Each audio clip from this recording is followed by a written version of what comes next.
अगर उस दिन मैंने वो सवाल नहीं पूछा होता तो क्या मैं आज जिंदा होता?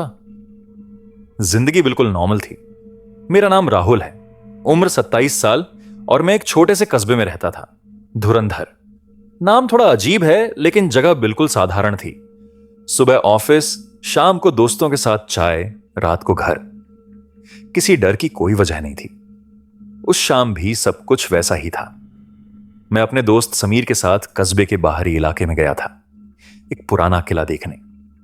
वो किला सालों से वीरान पड़ा था, लेकिन हम दोनों को फोटोग्राफी का शौक था तो सोचा कि सनसेट के फोटो लेंगे। रिलैक्स यार, कुछ नहीं होता, समीर ने कहा जब मैंने कहा कि इतनी देर हो गई है। Are you sure? मैंने पूछा आसमान की तरफ देखते हुए। सूरज डूब रहा था और अंधेरा फैलने लगा था। अरे बस 10 मिनट और, समीर बोला अपना कैमरा सेट करते हुए। हम किले की दीवारों के बीच घूम रहे थे। पुराने पत्थर, टूटी सीढ़ियां और हर कोने में सन्नाटा। तभी मुझे एक आवाज सुनाई दी, राहुल, धीमी लेकिन साफ, जैसे किसी ने मेरा नाम पुकारा हो। मैं रुक गया। किसने आवाज दी? समीर ने मुड़कर देखा। मैंने नहीं, तुमने सुना क्या? मैंने चारों तरफ देखा, कोई नहीं था। नहीं, शायद हवा की आवाज थी। लेकिन यही पहली बार मन में सवाल उठा, क्या सच में मैं अकेला हूं? हम आगे बढ़े। किले के अंदर एक पुरानी बावड़ी थी। समीर उसकी तस्वीरें लेने में लग गया और मैं किनारे खड़ा हो गया। बावड़ी गहरी थी, अंधेरी थी, नीचे पानी था या कुछ और, पता नहीं चल रहा था। तभी फिर से वो आवाज आई, राहुल, नीचे आओ। इस बार और करीब से। मेरी रीढ़ में सिहरन दौड़ गई। समीर, मैंने चीख कर पुकारा। वो दौड़ कर आया। क्या हुआ? यार, किसी ने बुलाया मुझे। तू सच बता, मजाक तो नहीं कर रहा? समीर की आंखों में कंफ्यूजन था। मैंने कुछ नहीं कहा। यार, तू ठीक है? मैंने गहरी सांस ली। हां, शायद थक गया हूं, चलते हैं। लेकिन जाने से पहले मैंने एक गलती की, जिद पकड़ ली। एक बार नीचे देख लेने में क्या जाएगा, मैंने कहा, बावड़ी की सीढ़ियों की तरफ देखते हुए। यार, अंधेरा हो गया, क्या लाते हैं? समीर ने मना किया। इतना डरपोक कब से हो गया, मैंने मजाक में कहा। और बस यहीं से सब कुछ गलत हो गया। मैं सीढ़ियां उतरने लगा, पत्थर की सीढ़ियां, गीली और फिसलन भरी। समीर पीछे पीछे आ रहा था, टॉर्च जलाकर। हम धीरे धीरे नीचे उतरते गए। जितना नीचे जा रहे थे उतनी ही ठंडक बढ़ती जा रही थी और एक अजीब सी बदबू, सीलन की, सड़ी हुई चीजों की। करीब 20 सीढ़ियां उतरने के बाद हम पानी के पास पहुंचे। लेकिन यह पानी नहीं था, एक काला गाढ़ा तरल जिसमें कुछ तैर रहा था। समीर ने टॉर्च की रोशनी उस पर डाली और तभी उस काले पानी में से एक चेहरा उभरा, एक औरत का चेहरा। वो पानी से बाहर निकली, धीरे धीरे, बिना किसी आवाज के। उसके कपड़े फटे हुए थे, बाल लंबे और बिखरे हुए थे। लेकिन सबसे अजीब बात, उसकी आंखें थीं, बिल्कुल खाली, जैसे उनमें कोई जान ना हो। डरो मत, उसने कहा, अपनी आवाज बहुत धीमी रखते हुए। तुम कौन हो? मैंने हकलाते हुए पूछा। मैं यहीं रहती हूं, उसने मुस्कुराते हुए कहा। समीर पीछे हट गया। यार, चलते हैं। लेकिन वो औरत हमारे रास्ते में आ गई। इतनी जल्दी? अभी तो आए हो? पर सवाल यह था, उसकी आंखें सच क्यों नहीं बोल रही थीं? उसकी मुस्कान चेहरे पर थी, लेकिन आंखों में कुछ और था, कुछ गहरा, कुछ अंधेरा। हमें जाना है, मैंने कहा और सीढ़ियों की तरफ बढ़ने लगा। जाओगे कहां? उसने पूछा। रास्ता तो बंद हो गया। मैंने पीछे मुड़कर देखा। सीढ़ियों के ऊपर, जहां से हम आए थे, अब एक भारी पत्थर रखा हुआ था। रास्ता सच में बंद था। अगर वो इंसान नहीं था तो फिर था क्या? समीर घबरा गया। ये कैसे हुआ? घबराओ मत, औरत ने कहा, अब और करीब आते हुए। मैं तुम्हें नुकसान नहीं पहुंचाऊंगी। तो रास्ता खोलो ना, मैंने कहा हिम्मत जुटाते हुए। पहले बात तो करो, उसने कहा। बहुत दिन हो गए किसी से बात किए। मैं और समीर एक दूसरे की तरफ देखने लगे। हमारे पास कोई ऑप्शन नहीं था। औरत ने एक पत्थर पर बैठने का इशारा किया। बैठो, डरो मत। हम बैठ गए। उसने बातें शुरू की, धीरे धीरे, नरम आवाज में। बोली कि उसका नाम चंद्रा है, कि वो इस किले में रहती थी, कि उसके परिवार वालों ने उसे यहां छोड़ दिया था। तुम बाकी लोगों जैसे नहीं हो, उसने मुझे देखते हुए कहा। क्या मतलब? मैंने पूछा। You understand me? उसने कहा और मेरी तरफ हाथ बढ़ाया। मैंने हाथ पीछे खींच लिया।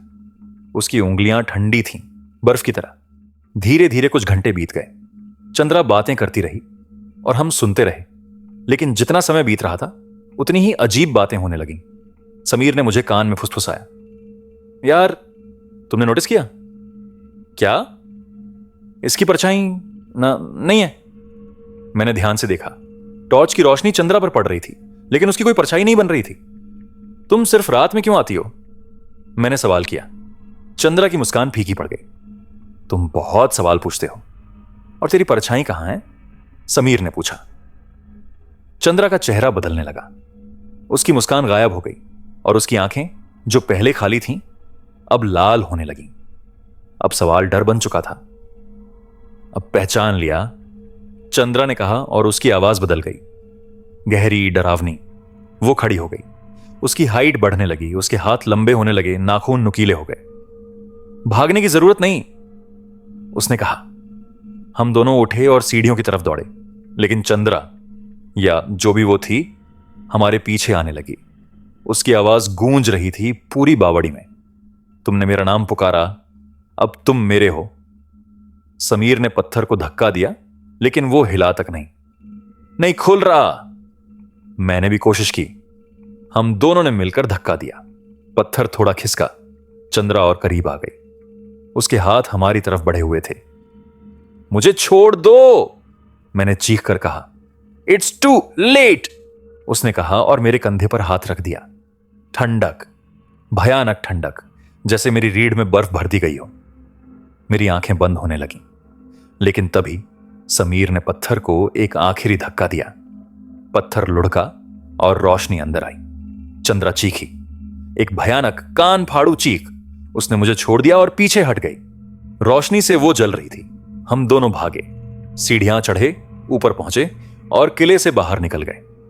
हमने पीछे मुड़कर नहीं देखा, बस भागते रहे जब तक कस्बा नजर नहीं आया। अगले दिन हमने लोगों को बताने की कोशिश की, लेकिन किसी ने यकीन नहीं किया। कुछ बातें पुलिस तक नहीं जाती। आज भी उस जगह कोई सवाल नहीं पूछता। और मैं अब रात को अकेला बाहर नहीं निकलता, क्योंकि कभी कभी अभी भी अंधेरे में मुझे सुनाई देता है। राहुल, अगर आज रात कोई तुम्हें नाम लेकर बुलाए तो क्या तुम पलट कर देखोगे? उस रात के बाद से 3 महीने बीत गए थे। राहुल की जिंदगी बदल गई थी। नींद नहीं आती थी, हर आवाज पर चौंक जाता था, और सबसे बुरा, हर रात सपने में वही चेहरा दिखता था, चंद्रा का चेहरा। समीर शहर छोड़कर चला गया था। उसने कहा था, यार मैं यहां नहीं रह सकता, वो हर रात मुझे बुलाती है। राहुल अकेला रह गया था, लेकिन वो भाग नहीं सकता था, क्योंकि जहां भी जाता वो आवाज उसका पीछा करती। राहुल, ऑफिस में काम करते हुए, घर में अकेले बैठे हुए, सड़क पर चलते हुए, हर जगह। एक रात राहुल अपने कमरे में सो रहा था। अचानक उसकी नींद खुली। गले में कुछ ठंडा महसूस हुआ। उसने हाथ लगाया, गीला था। उसने लाइट ऑन की। आईने में उसके गले पर उंगलियों के निशान थे, गहरे काले निशान, जैसे किसी ने उसका गला दबाया हो। ये कैसे हुआ? राहुल घबरा गया। तभी आईने में उसके पीछे कोई खड़ा था, चंद्रा। राहुल चीखना चाहता था, लेकिन आवाज नहीं निकली। चंद्रा की लाल आंखें उसे घूर रही थीं। तुम भागे क्यों? चंद्रा ने फुसफुसाया। मैंने तुम्हें बुलाया था, तुम मेरे हो। मैं तुम्हारा कुछ नहीं हूं। राहुल ने हिम्मत जुटाई। चंद्रा हंसी, एक ठंडी खोखली हंसी। तुमने मेरा नाम पुकारा था बावड़ी में, अब तुम बच नहीं सकते। वो राहुल के और करीब आने लगी। राहुल पीछे हटा, दीवार से टकराया। चंद्रा ने अपना हाथ बढ़ाया राहुल के चेहरे को छूने के लिए, लेकिन तभी दरवाजे पर तेज दस्तक हुई। धड़ाम धड़ाम धड़ाम। चंद्रा रुक गई। उसने दरवाजे की तरफ देखा, फिर राहुल की तरफ देखा। अगली बार, उसने कहा, अगली बार तुम बच नहीं पाओगे। और वो गायब हो गई, धुएं की तरह। राहुल दरवाजा खोला। बाहर एक बूढ़ा साधु खड़ा था। तुम मुसीबत में हो बेटा, साधु ने कहा। चंद्रा तुम्हारे पीछे पड़ी है, और अगर तुमने कुछ नहीं किया तो अगली पूर्णिमा की रात वो तुम्हें ले जाएगी, हमेशा के लिए। राहुल के पैरों तले जमीन खिसक गई। तो मैं क्या करूं? साधु ने उसकी तरफ देखा।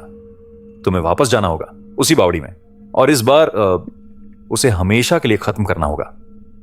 लेकिन कैसे? साधु ने एक पुराना ताबीज निकाला। इसे ले जाओ और याद रखो, डरना मत, डर ही उसकी ताकत है। राहुल ने ताबीज लिया। उसके हाथ कांप रहे थे। क्या वो फिर से उस बावड़ी में जाने की हिम्मत कर पाएगा?